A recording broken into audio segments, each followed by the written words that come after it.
సుమన్ టీవీలో మీ personal and business promotions కోసం కింది నెంబర్కి కాంటాక్ట్ చేయండి.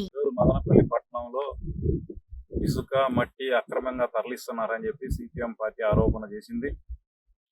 ఈ ఆరోపణలకు తగినట్లుగానే అనేక ఆధారాలు మేము చూపిస్తా ఉన్నాం. పట్టపగలు అంకిశెట్టిపల్లి చెరువు నుంచి ఇటాచి పెట్టి 5 టిప్పర్లతో ఇక్కడ బెంగళూరు రోడ్లో వేసినటువంటి వెంచర్కి మట్టి తరలిస్తున్నారు. దీన్ని వెంబడించి సిపిఎం పార్టీ పట్టుకుంటే ఒక బండి నిలబడింది, మిగతాటివన్నీ చెరువులో ఉన్నటువన్నీ కూడా తప్పించుకున్నాయి. ఇక్కడ ఉన్నటువంటి లారీకి సంబంధించినటువంటి డ్రైవర్ కూడా పరారైంది. దాదాపు ఇప్పటికీ 2 గంటలైంది ఇది బండి నిలబెట్టి. పోలీసులకి అధికారులకి అందరికీ సమాచారం ఇచ్చాం, ఎవరు రాలేదు. అంటే దీని వెనకాల ఉన్న దాన్ని అర్థం చేసుకోవాలి.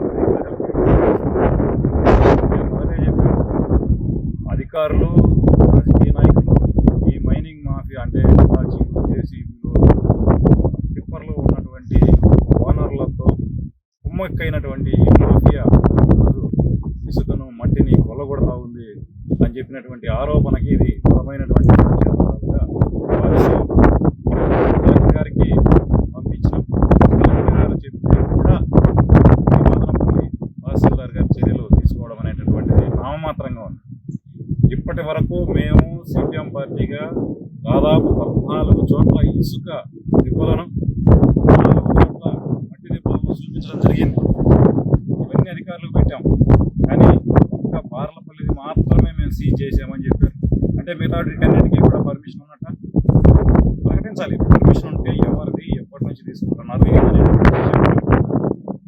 బార్లపల్లి ఇసుకు సంబంధించి ఎవరిది సీజ్ చేశారు, ఎవరు తోలినారు అక్కడికి, ఇది కూడా బయటపడాల్సినటువంటి అవసరం ఉంది. ఇక్కడ సంబంధించినటువంటి లారీ నెంబరు, ఈ బండికి సంబంధించి పేరు ఎంఎస్ఆర్ అని ఉంది.